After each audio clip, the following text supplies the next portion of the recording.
एक कहानी सुनाता हूं आपको। रॉबर्ट क्लाइव नाम का एक अंग्रेज इस देश में आया 1750 में, और उसने भारत में आकर बंगाल के राजा, जिसका नाम था सिराजुद्दौला, उसके दरबार में एक एप्लीकेशन भेजा कि हमको बंगाल में व्यापार करने का लाइसेंस चाहिए। बंगाल उस समय मुगल सल्तनत का हिस्सा नहीं था।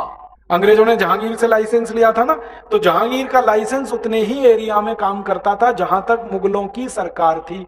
पूरे देश में मुगलों की सरकार कभी भी नहीं रही, पूरे देश में थोड़े से इलाके में थी। तो मुगलों की सरकार जहां तक थी वहां तो लूट मार कर ली इन्होंने। फिर ये आए बंगाल में, और यहाँ नई सरकार थी, नया राजा था, वहां भी लाइसेंस लेना था इनको। तो सिराजुद्दौला ने मना कर दिया कि मैं नहीं देता लाइसेंस। क्यों? तो कहता मेरे नाना ने मना किया है। सिराजुद्दौला के नाना थे अली वर्दी खां, उन्होंने सत्ता दी थी सिराजुद्दौला को। उसकी जो माँ थी वो अली वर्दी खां की बेटी थी, और अली वर्दी खां को कोई बेटा नहीं था, तो बेटी के बेटे को उन्होंने सत्ता सौंपी थी। तो नाना ने कहा था कि देखो, जिंदगी में कभी भी किसी पे भरोसा करना, अंग्रेजों पे मत करना, क्योंकि ये कौम भरोसा करने लायक नहीं है, ये हाथ पकड़ेंगे तुम्हारी गर्दन काट देंगे। तो ये समझकर वो बैठा था गद्दी पे। तो जब अंग्रेज आया रॉबर्ट क्लाइव उसके सामने, तो उसने तुरंत मना कर दिया कि मैं तो लाइसेंस नहीं दूंगा, मेरे नाना ने मना किया। तो ये बोला रॉबर्ट क्लाइव कि अच्छा, तुम लाइसेंस नहीं दोगे तो हम तुम्हारे राज्य पे हमला करेंगे। तो इसने कहा हमले को मैं सामना करूंगा, लाइसेंस नहीं दूंगा, तुम तैयारी कर लो।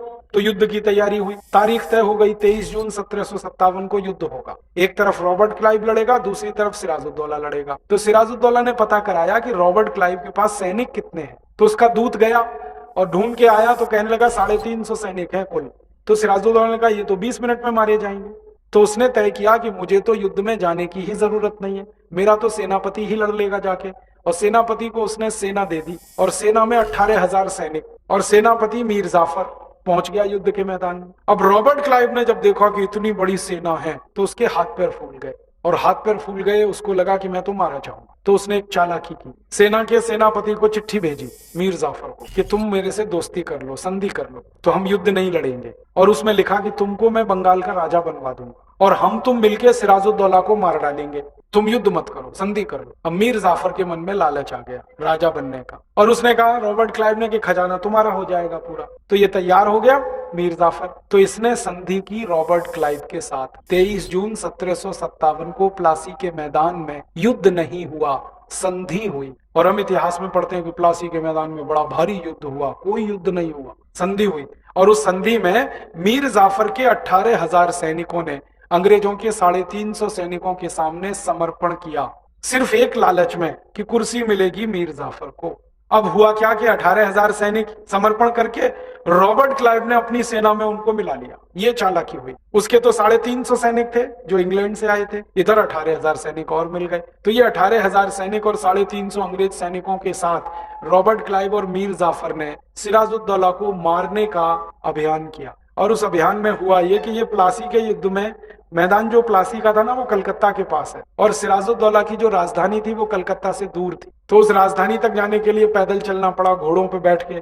तो रॉबर्ट क्लाइव ने अपनी डायरी में जो कहानी लिखी है वो सुना रहा हूं आपको। ये वो रॉबर्ट क्लाइव की डायरी से निकली हुई कहानी है। उसमें वो लिख रहा है कि मैंने जब मीर जाफर को संधि में फंसा लिया और मीर जाफर आसानी से फंस गया, तो मुझे लगा कि अब तो बंगाल मेरा हो जाएगा, तो बंगाल के राजा को मारना है बस, सिराजुद्दौला को। तो वो कहता है मैं, मीर जाफर, मेरे पीछे 350 सैनिक और उसके पीछे भारत के 18,000 सैनिक, हम सब गए सिराजुद्दौला को मारने के लिए। तो सड़क के किनारे से जहां जहां से हम गुजरे, हजारों भारतवासियों ने हमें देखा और हमारे जुलूस पर तालियां बजाई, लेकिन किसी भारतवासी ने हमें पत्थर उठा के नहीं मारा। वो कहता है मैं घोड़े पे आगे चलता था, मेरे पीछे 350 सैनिक थे, उसके पीछे 18,000 भारत के सैनिक थे, और सड़क के दोनों तरफ भारतवासी खड़े होकर तालियां बजाते थे।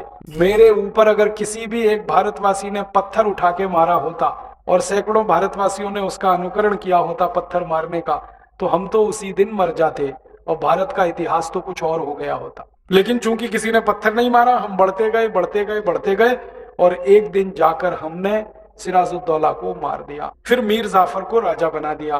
फिर एक दिन मैंने मीर जाफर को मरवा दिया, मीर कासिम को राजा बनाया। फिर एक दिन मीर कासिम को मरवा के मैं खुद राजा हो गया बंगाल। ऐसे ईस्ट इंडिया कंपनी का शासन स्थापित हुआ।